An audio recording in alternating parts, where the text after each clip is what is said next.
found some stuff on my husband's phone. And it appears to be John. Where's he at? I've seen this and I never thought it would happen to me.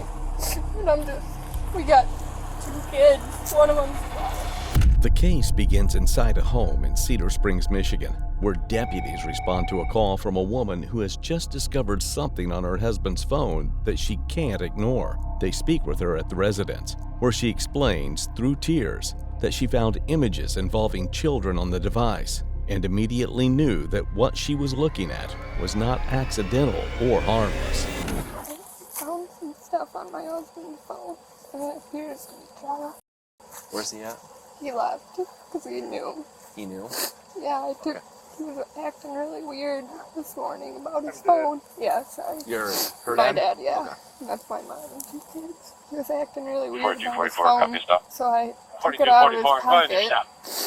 and I looked at it, it's 12. East Muskegon and Murray And and my Cedar daughter's Springs. 12. How do Robert, you know it's a 12-year-old? 0, Sam, yellow, Like gray, the title or whatever. RAV4 with 1.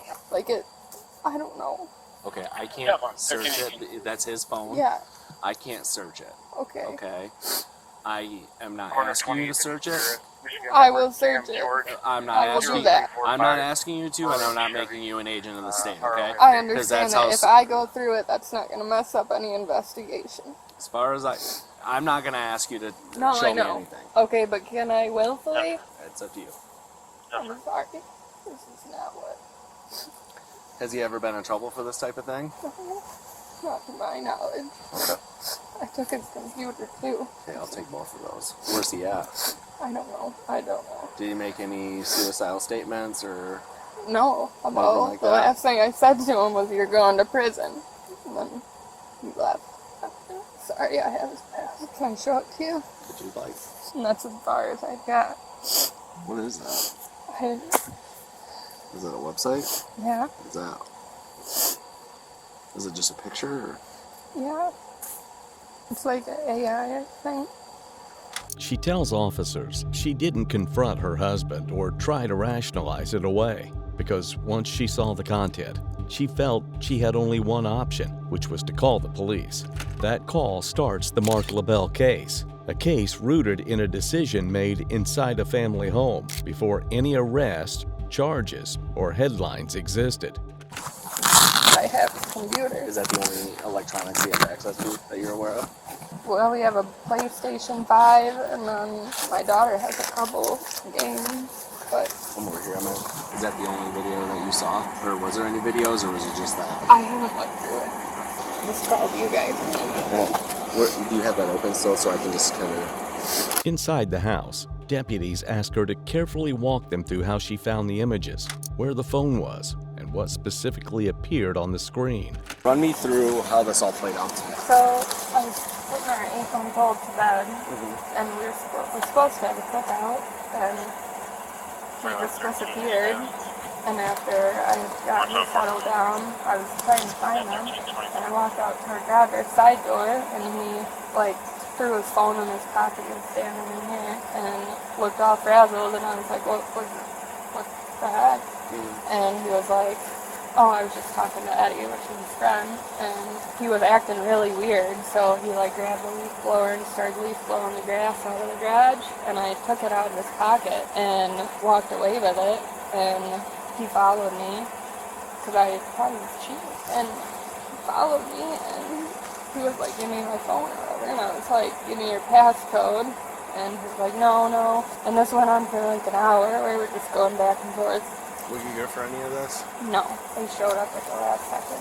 I was just telling them, get out, you're obviously cheating, this is super weird, and he eventually was like, if I give it to you, passcode, can we have a conversation, and I was like, no, or I said, yeah, give me your passcode, and he did, and then I was like, okay, now you can go. I didn't even look at it yet, and then they showed up, so I got kids ready because I wanted them to leave because I thought he was cheating, so I thought we were going to have a conversation about that, so they get the 2 kids and walk out, and then I pull it up for the first time and I seen that, so then I came back out and told my dad to come back in with me so I could grab my stuff and go, because I was just going to go to the police station with it, but I just decided to call you guys because I'm so disgusted.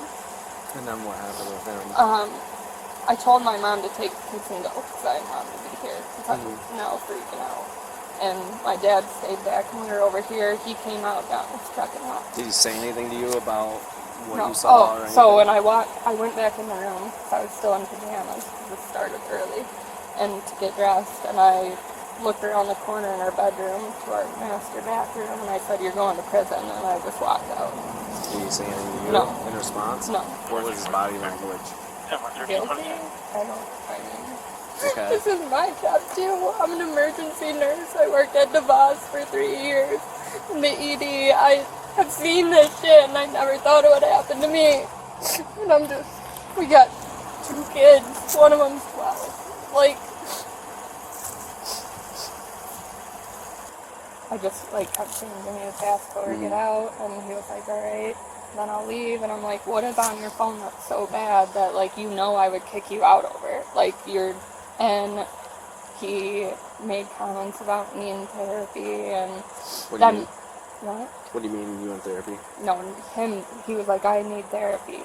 He kept saying something like that, and then he told me that he was looking at porn of a pregnant woman, and I was like, "That's not bad enough to make me leave you. Whatever, what is your problem?" And then he said, this went on for an hour back and forth, where I kept saying, "Just get out," and he kept saying, "Give me my phone," and I was like, "I'm not, there's something on this phone that's so bad that you're willing to leave over it, so it's not," and What's he drive? an F-150. As she speaks, officers document her account in detail, understanding that early statements like this are critical, especially in cases involving digital evidence.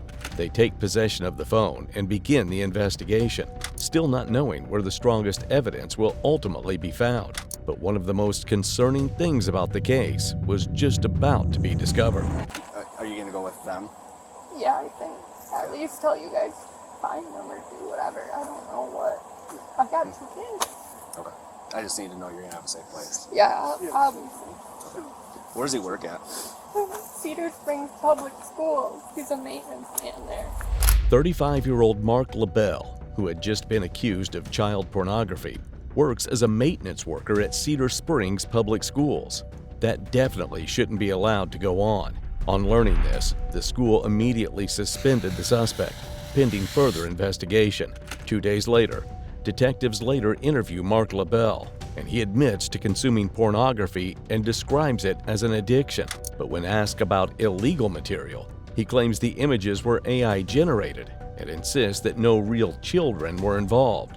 Nah, buddy, you just gotta let us know what she's gonna find so Yeah. she doesn't get blasted on the side bang. And I need to know if I need to open these downloads in a private setting or. Right.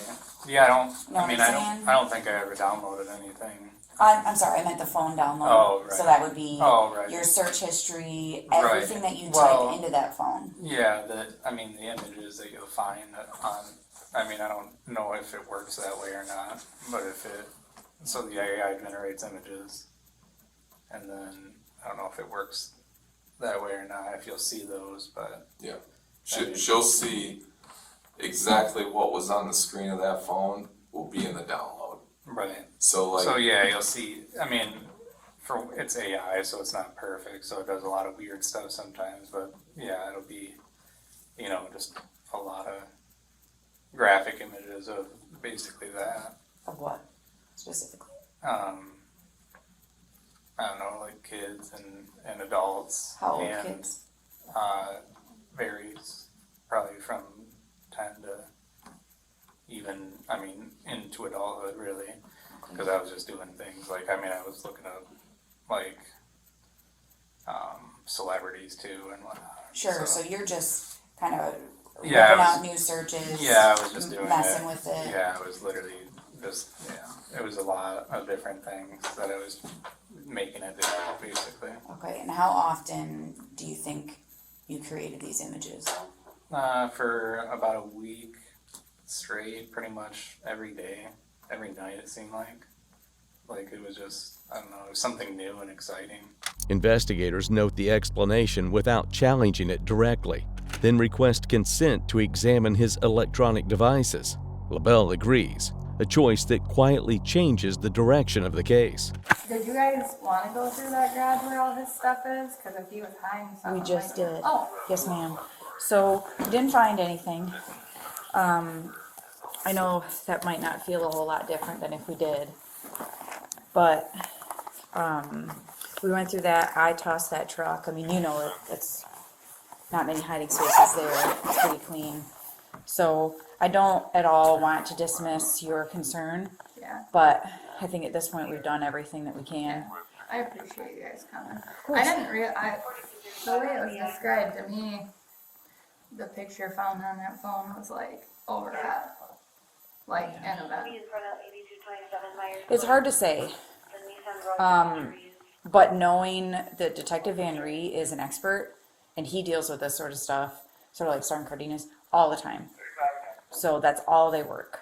So I'm confident in his assessment that he could not confidently say that that picture was a camera intended to surveil somebody without their knowledge. And I have seen those, plenty of them. So I don't... What's with the hidden camera? It honestly could be used for a lot of things. We, at my house, I've used not trail cameras, but like fishing line type of camera to find a wire to move the thermostat. Mark might have been a maintenance man, but my dad did all that kind of stuff. Listen, like I said, I don't want to dismiss your concern at all, but we at this point have left no stone unturned. Have you searched his house? His dad's house? Like whatever he took? Because he took out of here a blue bag full of crap. I don't know. Unfortunately, we don't have enough for that. But we did anything that was on his phones, his iCloud, his computer, all of it. We've searched it, and I have not found a shred of evidence that indicates anybody from your family was involved. But That part is illegal. You cannot create AI images of juveniles involved in sexual activity or child rack or any of it. But we didn't find that. And like I said, I'm not saying you didn't see that, but I'm saying we didn't find it. So it was the first thing on his phone. yeah, even if he was searching under an incognito browser, we don't have the image. Now that if we would have found 5 more images or 2 more videos, that wouldn't have changed the charge. I mean, he was charged with aggravated possession of child sexually abusive material. So that the difference between those few things would not have changed his charge at all. We got him with the most that we could have. I understand that, but if there's without proof that When you see the judge for those custodial rights or child visitation, just make sure you're voicing those opinions. and there Their burden of proof and their decisions are made separate from ours. So I'm confident that any judge will come to the same conclusion as you have. Like it's, hello, right? Like you can see how easy one would be connected to the other. But as far as charges and evidence, we don't have enough. But like I said, if that does change, if all of a sudden he wakes up and wants to have an honest conversation, not the conversations that he and I had about, I don't know anything about anything, believe me, like I've heard that before. yes. So I appreciate your time and you cutting out of work. If I can find that computer monitor, whatever that he tore down, the rest of that, you guys want that? He never threw anything away, so he either has it or it's somewhere. The monitor is of no help. Not like whatever is in the. If you've got something, give me a call. Okay. And we'll work through that. And I'll talk with either Paul, Detective Van Ree, or Detective Day. And they are experts in those sort of things. And I want to make sure that we have all the evidence that's available. There's nothing else right now. Okay. If that makes sense. Do you have any other questions or anything else we can do for you while we're here?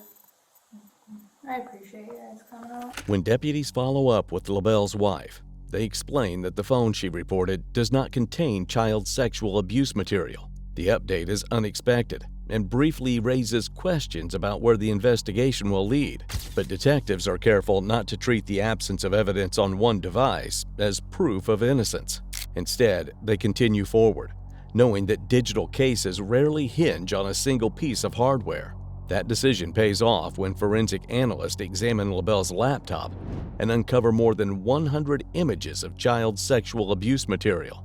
Several of the images are confirmed through the National Center for Missing and Exploited Children, verifying that they depict real victims whose abuse has already been documented by authorities. At that point, the AI explanation collapses, and the case moves from uncertainty to confirmation. The material is real, illegal, and extensive.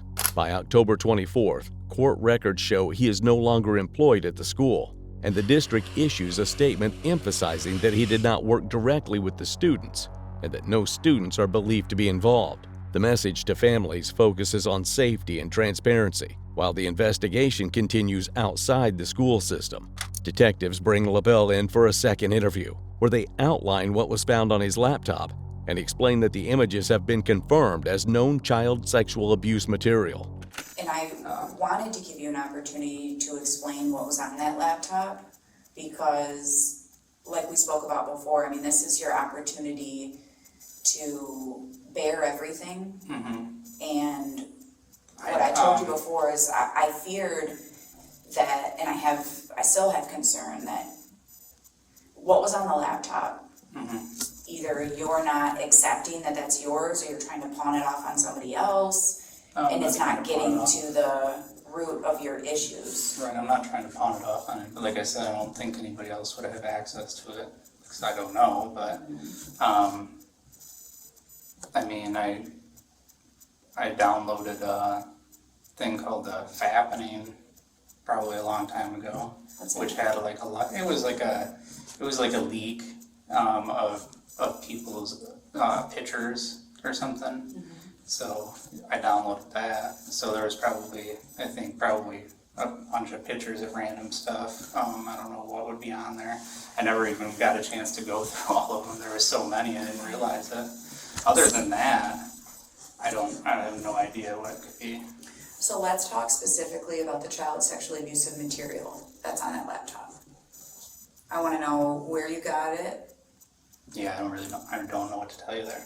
I don't know why there would be anything actually associated on that laptop as far as that stuff, because I've never downloaded anything like that, or the only thing I've ever done was go to a website a long time ago on it, and it was like a forum website that just brings you to another website, but I've never downloaded anything or anything like that, because, clearly I knew what I was doing was not right by any means, but I've never had anything other than that. I've never watched a video or anything. These are all just pictures that are online. Okay, so the pictures that were online, do you remember what the website was called? So the forum just takes you to random number websites. So I don't know. The forum was like something land or something like that. And then you click on something and it brings you to another website, and then it's just an IP address basically. So I don't recall exactly. Yeah, I can't believe there was actually anything on there. I really didn't know that. So you have nothing else to give for that? I really don't. I've literally never downloaded anything that I know of. I don't know. 1 second, I'll be right back. Yeah. So like I said, I went through our Internet Crimes Against Children, downloaded all of your devices, and in your possession in the laptop was child abusive material, child sexually abusive material. We call child porn. Right. So I need to know who the pictures are of, because that was the That I would know. okay. I don't know. I mean, I really don't know how it got on my laptop because I never downloaded anything. Maybe by accident, I guess, but By I don't. accident, okay. So I mean, I'm not saying I did. I just don't, because I don't know how it could have gotten there. It doesn't make any sense to me. it doesn't make any sense, especially because you had over 100 images, 22 of those files were recognized by the National Center for Missing and Exploited Children's database as having Yeah, so, hash values that are child porn. That's But pretty there are those other images that right. are unknown, so I need to know where you got them. Like I said, the only thing I know that I downloaded was the thing called the fappening, I think it was called. And they might have been mixed in with that. I don't know. Okay, but what about going to the website? No. Never. Because that is traditional child porn tradecraft. Right. Of one website to another, to another, to another. Right. I've never You just downloaded don't- anything. I really have. I don't know how that, like, I didn't even know it was on there.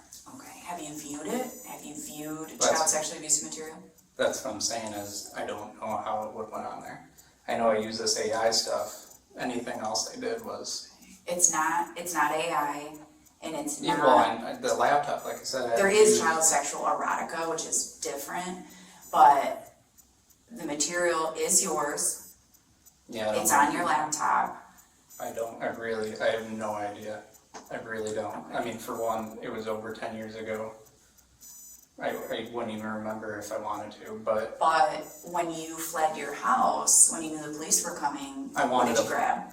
well, I grabbed my laptop, but I wanted some form of communication The with the keyboard outside doesn't world. even work.